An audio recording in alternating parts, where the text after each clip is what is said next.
Amo a Israel, amo a los judíos y soy muy feliz de ser judía. Pero somos humanos y cuando se ocupa y se coloniza un pueblo, algo cambia en tu interior.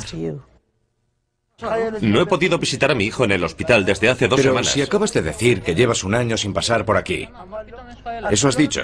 Se llevaron a mi hijo desde mi casa en una ambulancia. Yo no estaba y tengo que verlo.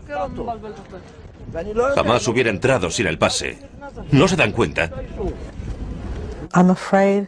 Después de 2000 años, nos dieron la oportunidad de tener un Estado. Y lo que más me temo es que ahora lo podemos echar todo a perder. Y la culpa será nuestra.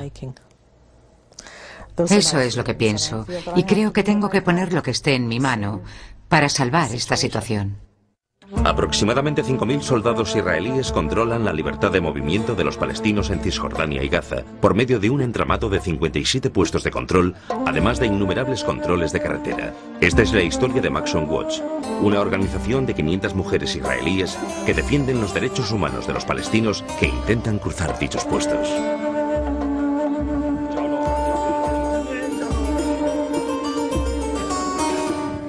¿Cuál es el motivo del control? ¿Cuál es el motivo? Mire, ahí tiene el motivo.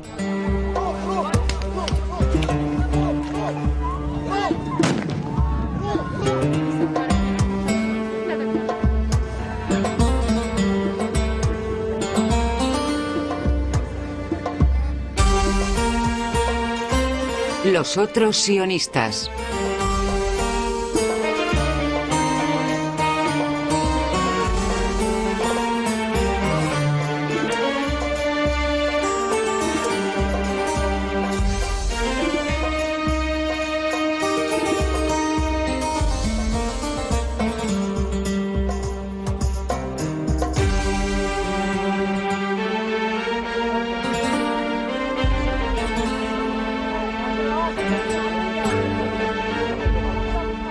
Shalom.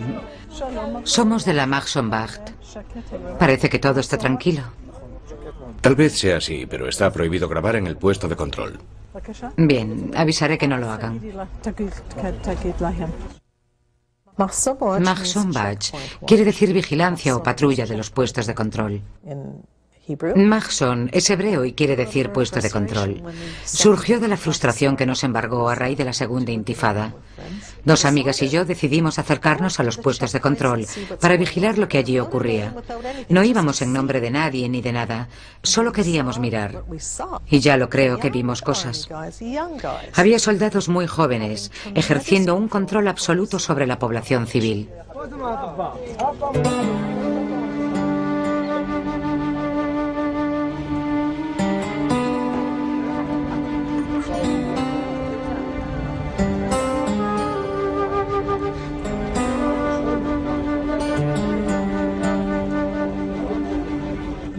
Soy una de las fundadoras de este movimiento que se basa en ser testigo de lo que veo. Hay que aprender a observar. No siempre vamos para solucionar problemas. La verdad es que no podemos hacer gran cosa, pero vamos para mirar y aprendemos a observar. Hay que fijarse en los soldados, ver si se limitan a vigilar o si están apuntando a alguien con las armas. Hay que procurar no inmiscuirse en los asuntos de los soldados y ver cómo es su comportamiento antes de que hayamos llegado. Queremos ver si dejan pasar a la gente o si discuten con ellos. Nos fijamos en cómo se dirigen a la gente. Tenemos que saber cómo se desenvolvían antes de nuestra llegada, porque nuestra presencia ejerce bastante presión.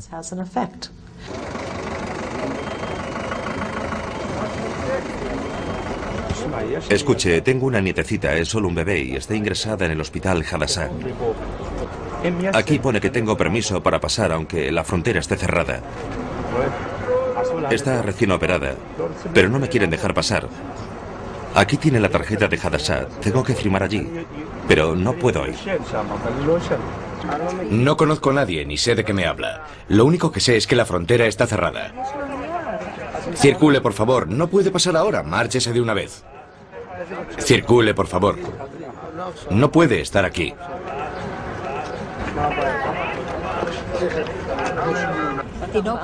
La niña tiene 4 meses y la han operado a corazón abierto.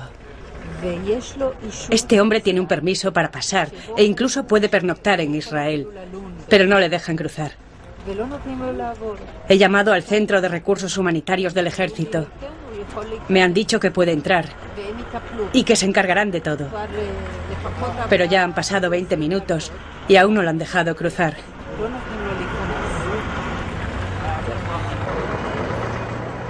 Shalom. ¿Son ustedes de Java? ¿Hablo con el Centro de Paz de Tel Aviv? Gracias. Vaya, me he equivocado de número. Me estoy poniendo nervioso, no puedo pensar. Todos los días pasa por aquí, pero hoy no lo han dejado cruzar. Tuvimos que hacer muchas llamadas, dar muchas explicaciones. Por fin conseguimos que pasara. Me acaba de llamar Silvia. Es una de las mujeres de la Mahsonbacht. Me dijo que había hablado con él y que había llegado sin contratiempos al hospital.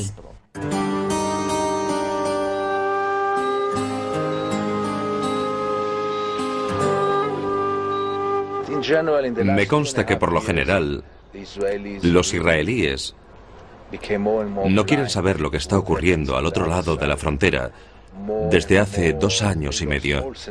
Con el tiempo han ido perdiendo la sensibilidad, parecen totalmente centrados en su propia tragedia, dando la espalda a lo que está sucediendo al otro lado, no lejos de nuestros propios hogares. Todas aquellas tragedias terribles ocurren a media hora de nuestros cafés, a 1 hora de nuestros clubes.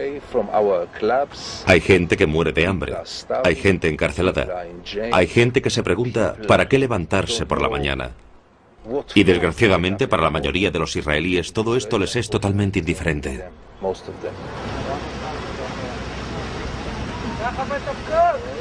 Shalom. Shalom. Shalom. Solo aceptamos a mujeres porque pensamos que los hombres son más inclinados a meterse en peleas y enfrentamientos con los soldados. Y las mujeres de la Mahsonbacht tienen que ser elegidas con mucho cuidado, ser muy válidas. Son gente maravillosa, son mujeres trabajadoras y muchas de ellas trabajan a tiempo completo. Son mujeres tremendamente leales. Les tengo mucho cariño y las respeto y las admiro. Hemos sido testigos de unos comportamientos inadmisibles por parte de miembros de Mahsonbacht. Hace poco se presentaron a las 5:30 de la mañana provocando con sus gritos a los soldados en un puesto de control bastante conflictivo.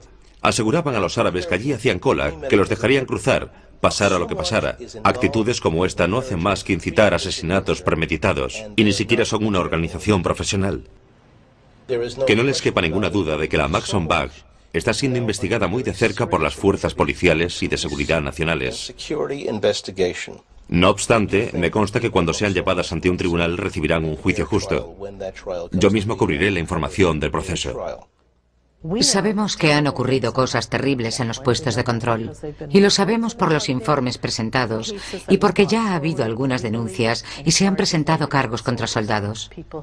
Los soldados han matado a personas, los han apaleado hasta la muerte. Ha habido casos de vejaciones sexuales, incluso de violaciones en los puestos de control.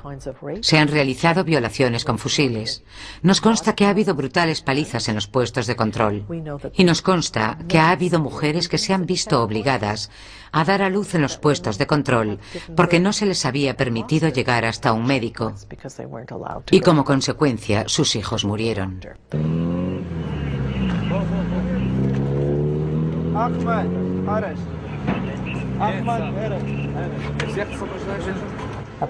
Si un palestino quiere mover un pie, tiene que tener por lo menos uno de los 3 documentos principales.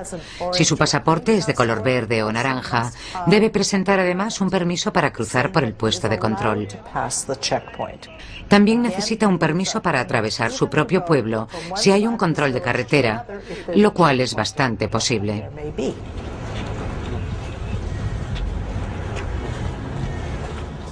Una vez presenciamos un comportamiento inusual por parte de un palestino y no sabemos si nuestra presencia lo envalentonó.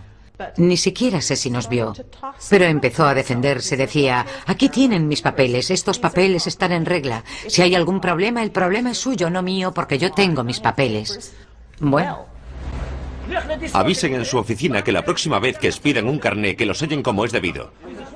Yo tengo mis derechos, como cualquier ser humano. Y si no quieren que los filmen, acaben con este asunto. ¿Cómo? ¿Que por qué les grito? A mí nadie me dijo que solo estaban comprobando mis papeles. Lo que me dijeron fue que tenía que marcharme. Me dijeron que no podía cruzar. Y tengo todo el derecho a estar molesto. Pero se me ocurre algo mejor. Llamen a la policía fronteriza. Aran, este hombre lleva esperando aquí desde hace 1 hora y media. ¿Quieren hacer algo de una vez? Esto es una pérdida de tiempo. ¿Quiere que le traigamos una silla? No podéis pretender que esté tranquilo. No, no quiero nada. Y no piensen que me están haciendo ningún favor ofreciéndome una silla. Creo que al final estas situaciones desembocan en sentimientos de agresividad. Puede que incluso provoquen enfrentamientos físicos. Un soldado no puede insubordinarse, no puede acusar a sus mandos de ponerle en estas situaciones. En cambio, qué fácil es aplacar la ira con los palestinos.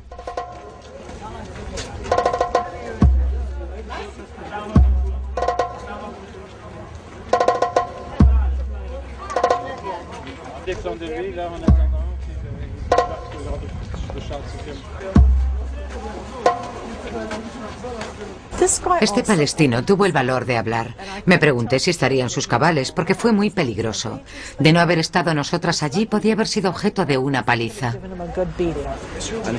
Las mujeres de los derechos humanos me ayudaron bastante. De no ser por ellas, los soldados no hubieran movido un dedo. Tuvo un final feliz, pero tendrá que pasar por la misma situación mañana, con los mismos papeles que hoy no eran válidos.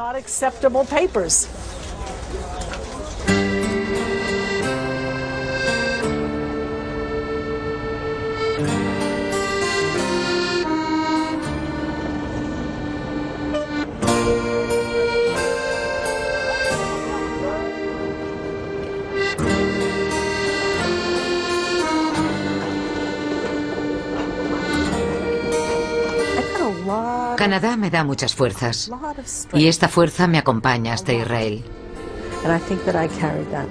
Conozco los puntos de desencuentro entre Israel y Palestina mejor que muchísimos israelíes que nacieron allí. Y la razón es porque estoy acostumbrada a vivir con un pie en Canadá y otro en Israel, como judía que soy. He vivido entre dos culturas toda mi vida.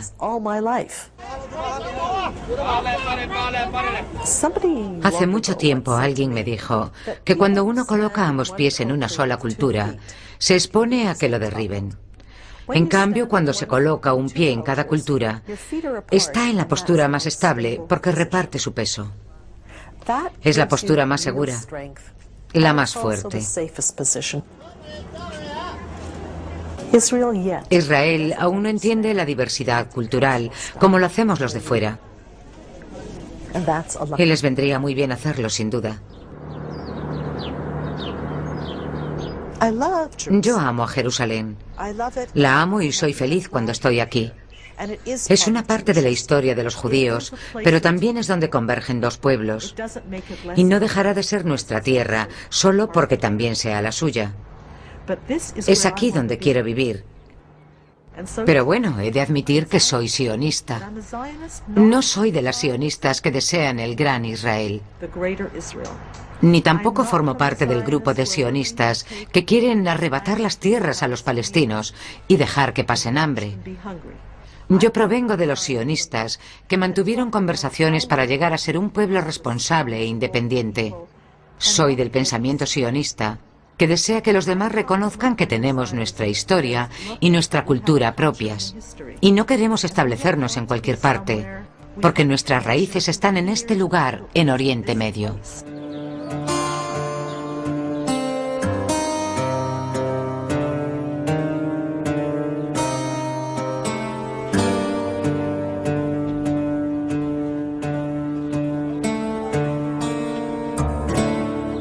Los puestos de control son las puertas de una prisión terrible, donde viven confinados 3 millones de palestinos desde hace al menos 2 años y medio.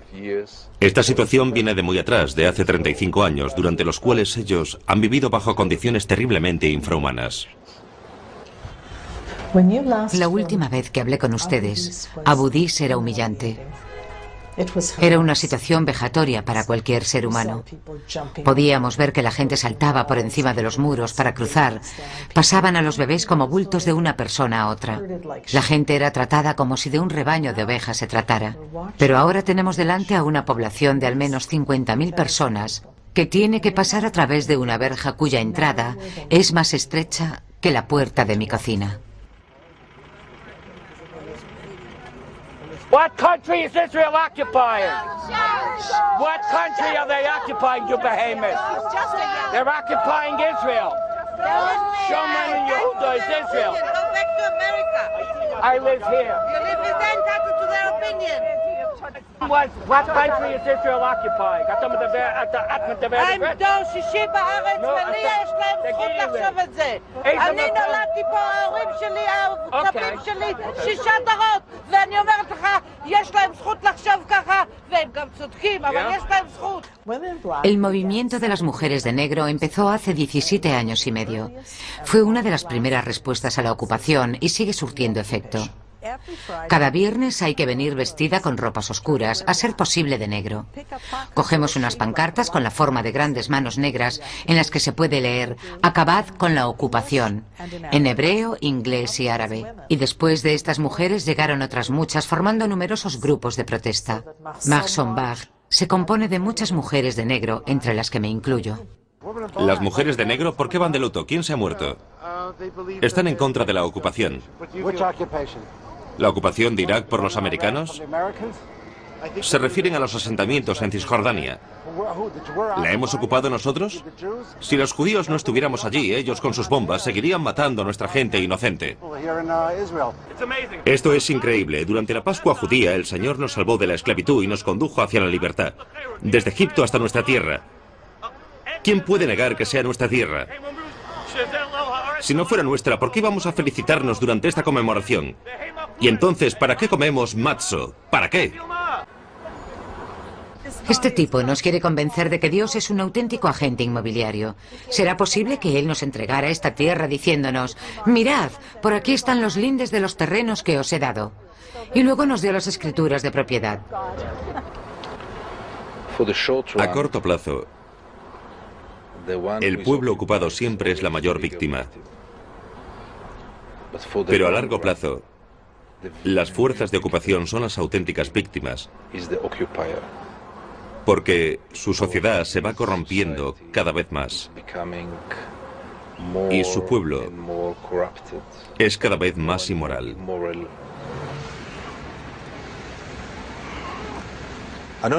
Una vez, soldados anónimos abusaron de una mujer que llevaba a su hijo pequeño en brazos mientras intentaba cruzar un puesto de control.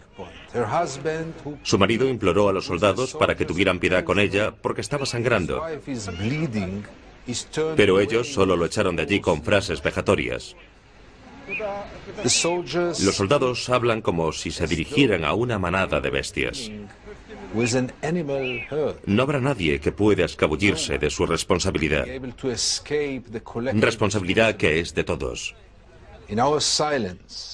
Somos culpables con nuestro silencio, con nuestra indiferencia y con la desbordante realidad de que todo ello se hizo en nuestro nombre. Cada uno de nosotros somos un soldado en un puesto de control.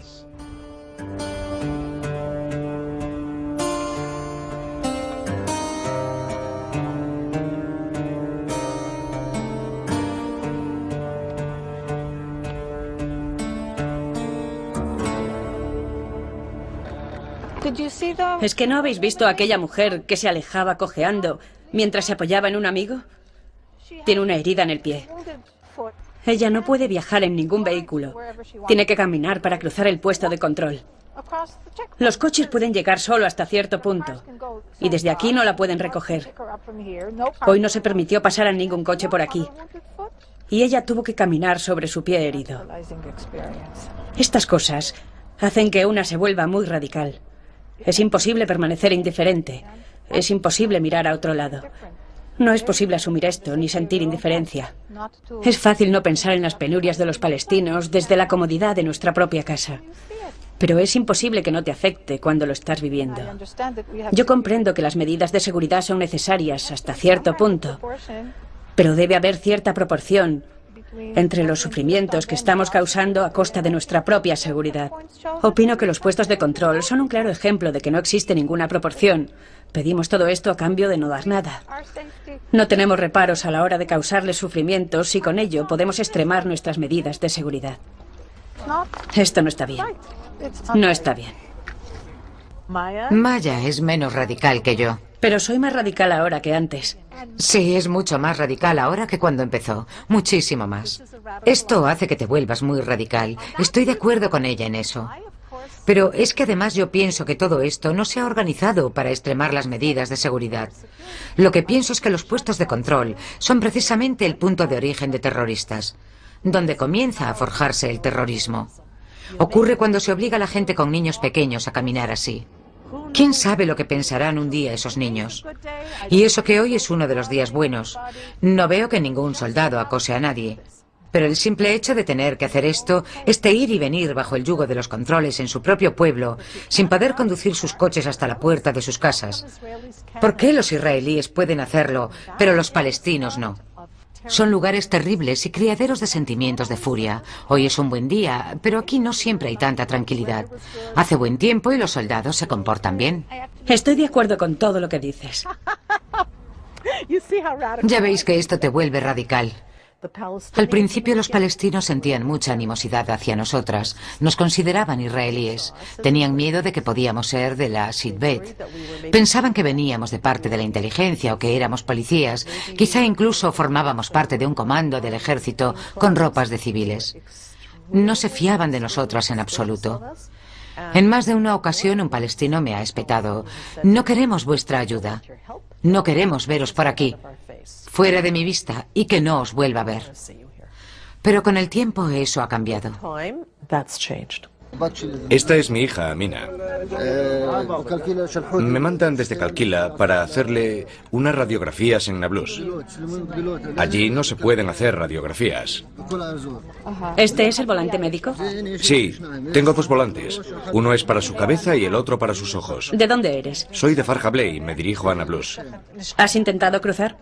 Sí, lo he intentado en 5 ocasiones, pero no me lo han permitido. Ha sido completamente imposible. Además, el médico me ha dicho que tenía que ir por urgencias. Me hago cargo.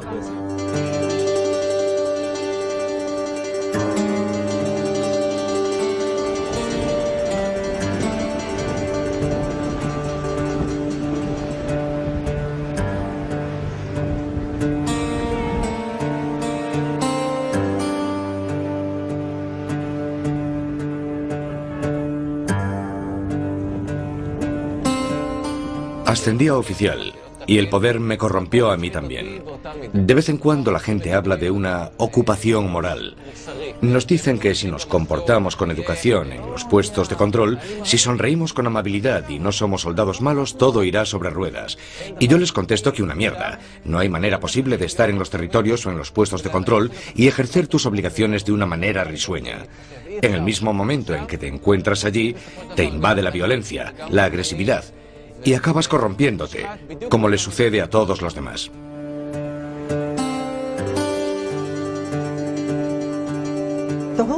Los palestinos se vuelven serviles ante los puestos de control. Piensan que si no quieren meterse en líos y si quieren pasar sin problemas, tendrán que bajar la mirada y presentar sus papeles. No importa lo que digan los soldados, tienen que permanecer en silencio y con un poco de suerte los dejarán cruzar. Uno de los motivos por los que creo que puedo ser de utilidad en los puestos de control es por mi físico. Porque me ven con mis cabellos blancos y a menudo me llaman Doda. Porque les parezco como una de sus tías o sus abuelas. Físicamente soy el prototipo de la mujer madura judía, la mujer ashkenazi. Es imposible parecer más judía que yo. Creo que ellos intentan disimular y no hacen nada que yo pueda ver, de la misma manera que no querrían que los viesen sus tías o abuelas. Ahora os voy a contar una historia verdaderamente triste. Yo misma vi lo que sucedió con mis propios ojos. Ocurrió un día en que los soldados retuvieron a la gente hasta que finalmente les devolvieron sus papeles. Empezaron a repartir los pasaportes, llamando a la gente por su nombre. Normalmente pasan 3 o 4 de una vez. Al final, cuando todo el mundo tenía sus pasaportes, un hombre gritó: «Esperad un momento, el carné con mi permiso de trabajar aquí ha desaparecido». Y entonces todos los soldados empezaron a decir: «¿Qué ocurre? ¿Quién lo tiene? Vamos a comprobar a ver si lo tenemos». De pronto una mujer soldado dijo, sonriendo como una niña coqueta: «Vaya, puede que lo tenga por aquí». Y dando una vuelta metió una mano en el bolsillo de su pantalón y sacó el documento que le permitía a aquel hombre trabajar en Israel. Se lo entregó porque todo había sido una broma sin importancia. De no haberse percatado a tiempo, el hombre habría tenido muchos problemas. Considero que este tipo de comportamientos por parte de una joven israelí es cruel y triste. Pero ella sabía muy bien mi manera de pensar y me dijo: «A ti no te gusta lo que hago, pero ¿sabes una cosa? Soy tan buena judía como tú».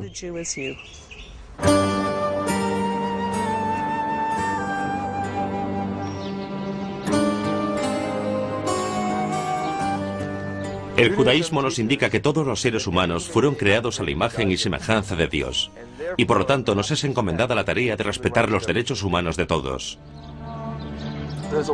Existe una maravillosa historia, una historia que se relata en la Biblia, por supuesto, en la que Agar e Ismael son obligados a adentrarse en el desierto. A punto de fallecer por falta de agua, Dios los provee de un pozo para saciar su sed. Pero acercándose los ángeles a Dios le dijeron: «¿Por qué obras así? ¿No conoces todos los problemas que los hijos de Ismael han de causar al pueblo judío a lo largo de la historia? ¿Acaso no es mejor acabar con ellos aquí y ahora?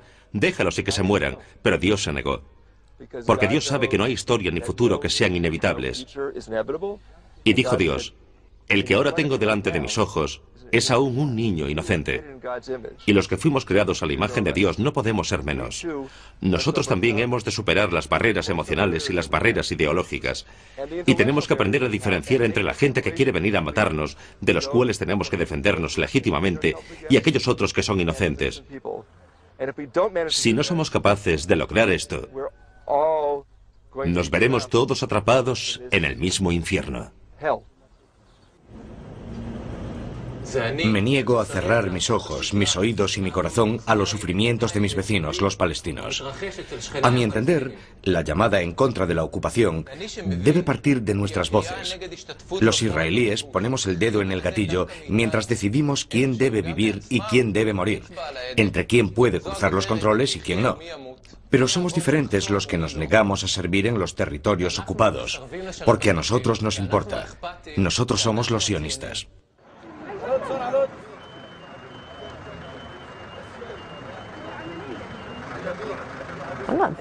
Yo no he venido a predicar a los soldados. He venido para asegurarme de que alguien protegerá a los que no tienen protección. Por esa razón he venido. En ese momento, los que carecen de protección en Israel son los palestinos. Quisiera contaros lo que me dicen algunos soldados. Y no sabría decirte cuántos me lo dicen sin ningún rencor. Me dicen: «El único árabe bueno es el árabe muerto. Tenemos que acabar con todos». Me lo han dicho muchas veces. Y me lo dicen porque están intentando explicarse, para que yo entienda por qué se comportan como lo hacen. Cuando lo dicen, no hablan de matar solo a terroristas suicidas, no, dicen todos los árabes.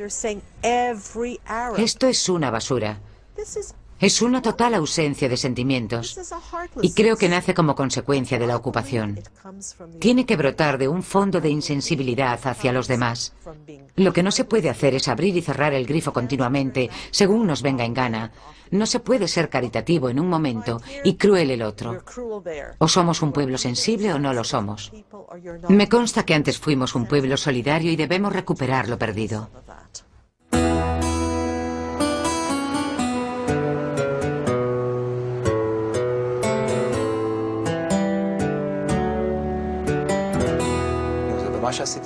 En una soleada mañana de Sabbat, a finales de invierno, hice un ramillete con las flores que crecían en un campo cercano al puesto de control.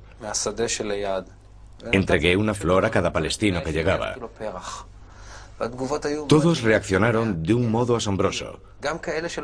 Incluso la gente que no podía dejar pasar. Había demasiada gente. Y yo les decía, lo siento. Pretendía que pudiesen sentir algo de compasión y esperanza por mi parte. Si no somos capaces de sembrar la esperanza, estaremos perdidos. Pero yo lo he conseguido. De pronto me sentí fuerte y en ese momento fue cuando dejé de tener miedo. Ahora hago lo que me dicta mi conciencia. Ya no temo lo que me digan las autoridades. No sé lo que pensarán de mí los mandatarios y los israelíes que vean esta película. Ni siquiera me interesa. Lo que me interesa de verdad es el grado de humanidad que puedo mostrar como soldado ejerciendo mi labor.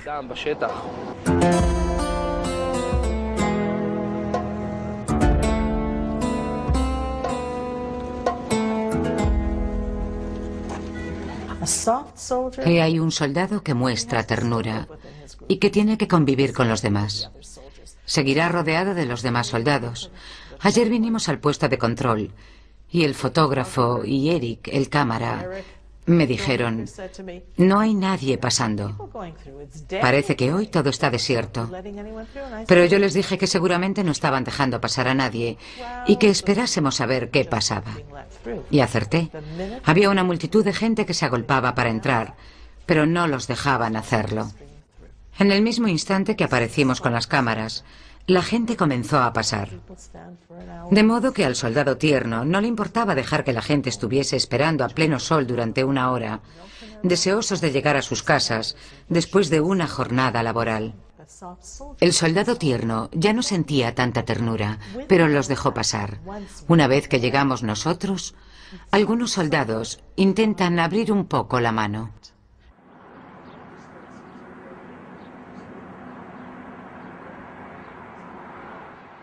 Se puede decir que ellos se han buscado la ocupación actual. Hemos tenido que volver a colocar los puestos de control porque los israelíes tememos por nuestra integridad física. Había quienes como yo sentían simpatía y empatía por los grupos como Max und Bach, pero hoy me parecen ridículas. Me parece que son gente que no ven la realidad que tienen delante de sus ojos.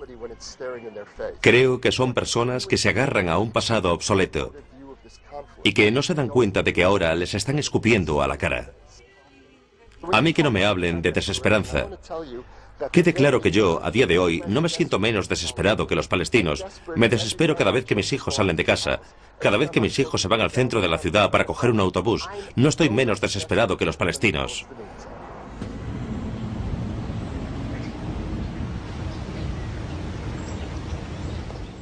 El muro mide 8 pies de alto. No, perdón, mide más. 8 metros. Una amistad me hizo un comentario hoy. Dijo que mide más que el antiguo muro de Berlín. Este muro nos impedirá contemplar la belleza de las colinas de Judea y a ellos los encerrará dentro de un pequeño recinto amurallado, lejos de absolutamente todo. No podrán moverse, no tendrán salida. Hemos creado una olla a presión. Esa olla está llena de gente que no podrá trabajar, que no podrá desplazarse, ni siquiera dentro de su olla. Y creo que todos sabemos lo que ocurre cuando la presión aumenta dentro de una olla.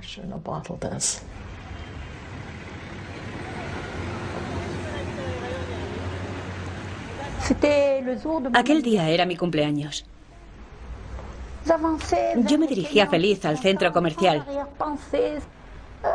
Pensaba en el color de las flores que compraría.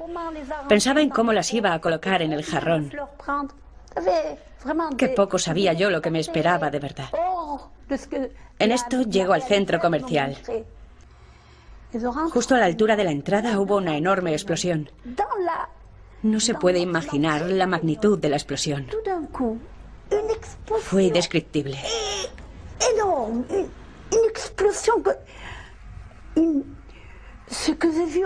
Pude ver a una persona envuelta en llamas. Fue un espectáculo dantesco. No hay palabras para describirlo. El fuego me quemaba todo el cuerpo. Se me clavaban en el cuerpo cristales rotos, clavos y metralla. No podía protegerme, no podía hacer nada. La sangre manaba de las heridas en mi rostro. Estaba quemada, pero no podía moverme. No podía hacer nada. Nunca antes había sentido odio. Ahora los odio, me dan asco. No quiero volver a tenerlos cerca nunca más. Nunca más. Que se queden ellos allí y nosotros aquí. Tiene que haber una frontera. Tiene que haber una frontera y no hay más que hablar.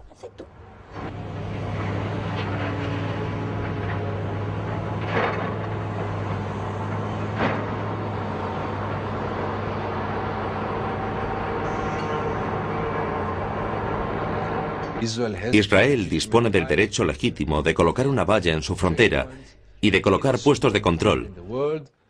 Son derechos que tiene cualquier país soberano en el mundo.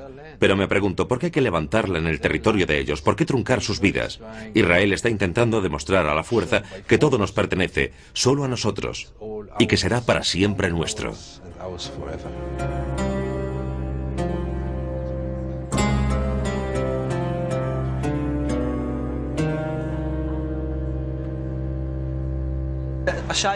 Eran las 10 de la mañana.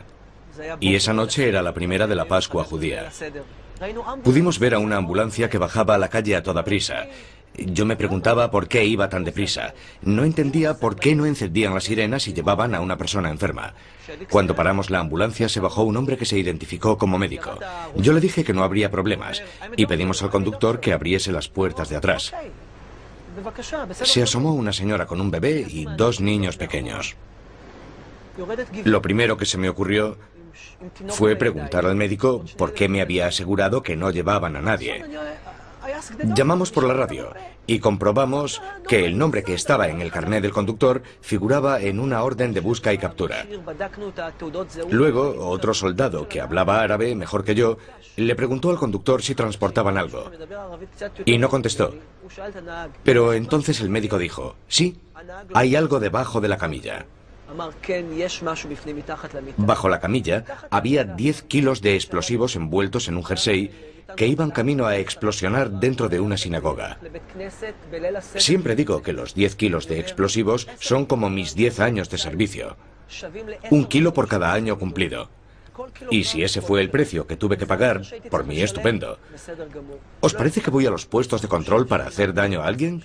¿O para saciar mis frustraciones con alguien? Puede que los puestos de control sean precisamente la forma más humanitaria de impedir que los daños lleguen a mayores.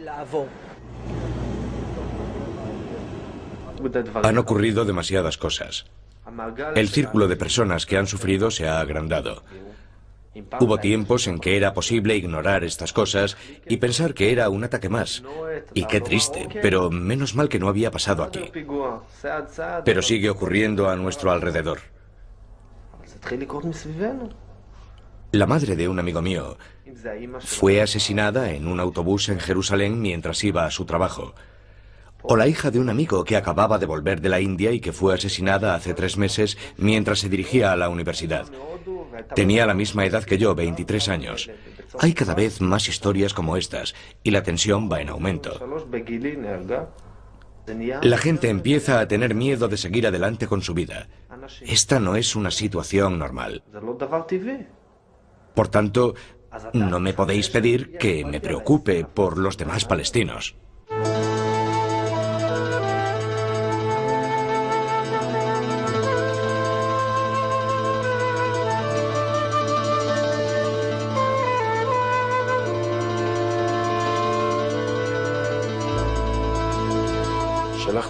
Envié a mi esposa en ambulancia hasta Nablus para dar a luz allí en una clínica privada.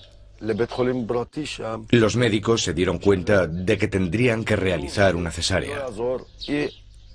Me dijeron que me costaría determinada cantidad de dinero, del cual no disponía.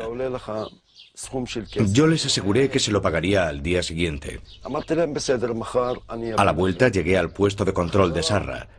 Y los soldados que allí había me preguntaron que a dónde iba. Les contesté que a Nablus, pero me dijeron que era imposible, que estaban en toque de queda.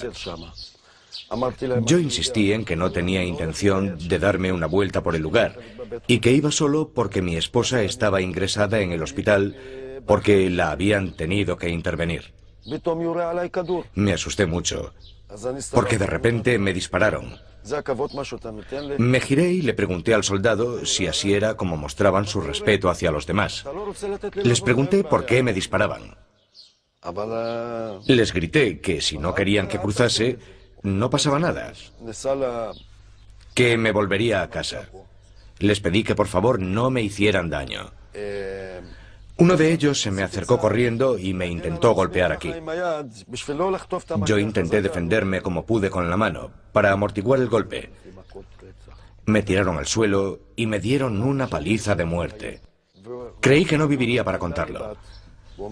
Le dije al soldado que mi hijita acababa de nacer, pero él me contestó que mi hija no conocería a su padre. Luego me dijeron que si no me marchaba me dispararían. Intenté caminar, me repetía a mí mismo que quizás alguien vendría en mi auxilio.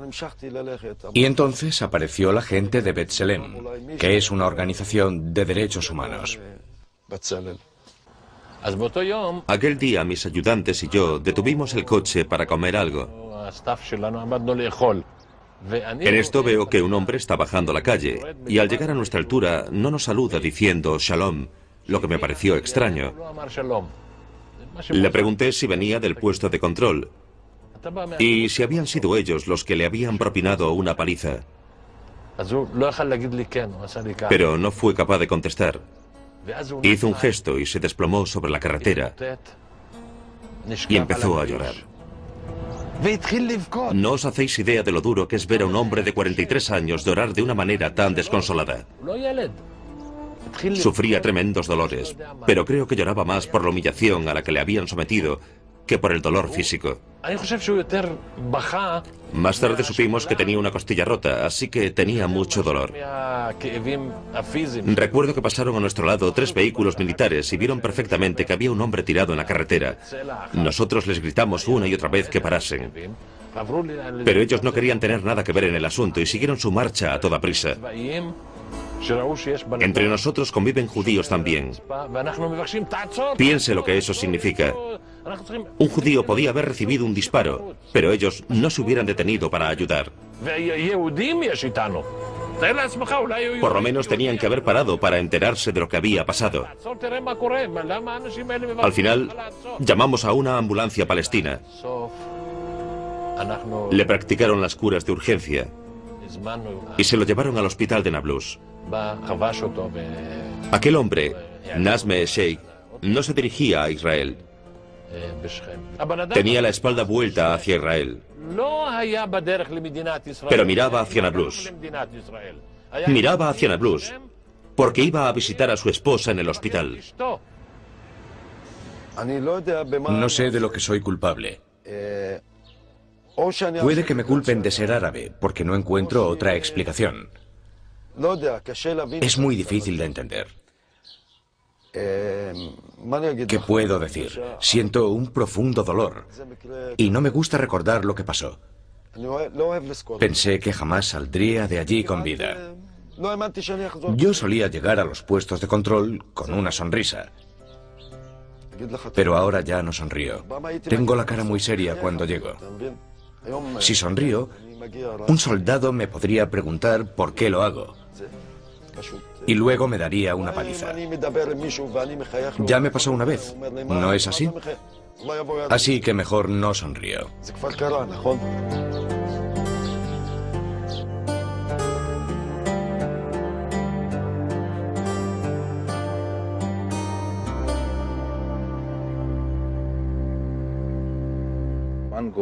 Yo me marco una meta en mi trabajo y es evitar que llegue el día en que se pueda decir que estas cosas no se sabían.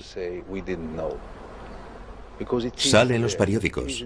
Las noticias entran en los salones y en las alcobas. Todos los viernes los periódicos llevan estas noticias una y otra vez. De modo que nadie, por lo menos nadie que lea Haaretz, podrá nunca decir que no sabía que tales cosas estaban ocurriendo, que sucedía todo aquello. Ni hablar. Se publica y ellos tendrán que admitir que estaban enterados, o por lo menos que se podían haber enterado si hubiesen querido hacerlo.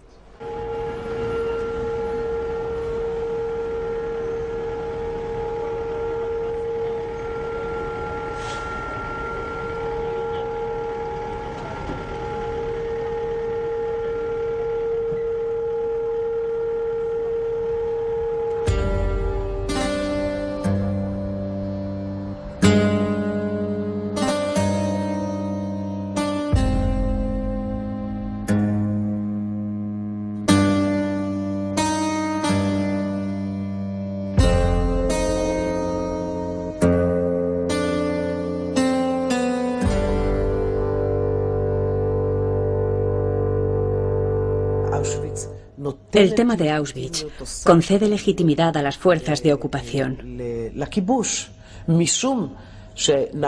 Continuamente se hacen comparaciones entre los nazis y nuestros enemigos actuales, los árabes o palestinos. Pero comparar a Hitler con Arafat no tiene ningún fundamento. Es una ridiculez que no tiene sentido. Distorsionan la realidad.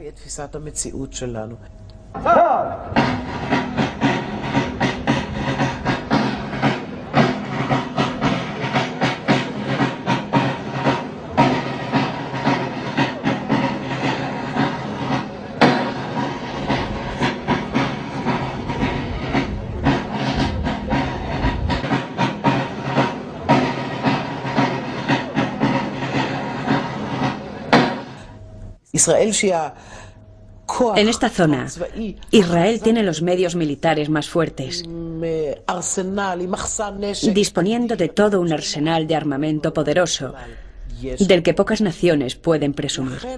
Así que esta amenaza de otro Auschwitz, con la que continuamente nos meten miedo, impide la posibilidad de liberarnos de este conflicto eterno, que no nos deja vivir como personas normales y en paz.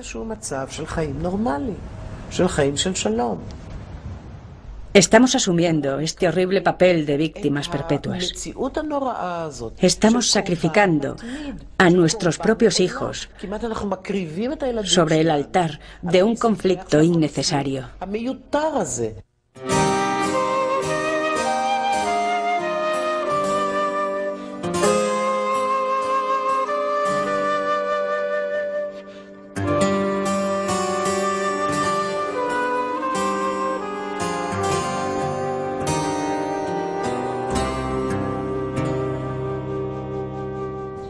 ¿Sabe una cosa?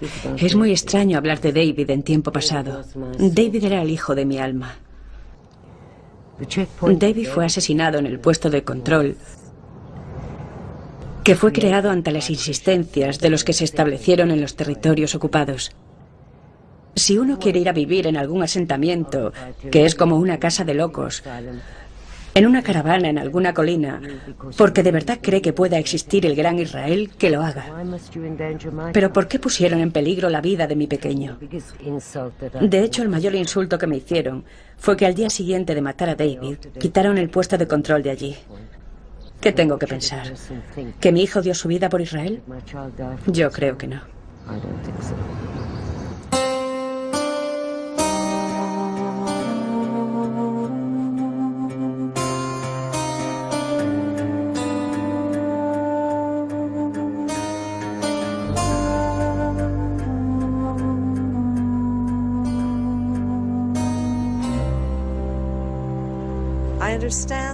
Yo comprendo que Israel temía que una vez más sería el pueblo oprimido, el pueblo pobre, los desgraciados, los miskenin, tan cultos pero tan muertos. Y el precio que hemos tenido que pagar es que hemos aprendido a ser duros. Hemos aprendido a infligir aquello que hemos padecido. Creo que nos costará mucho tiempo purgar nuestras culpas.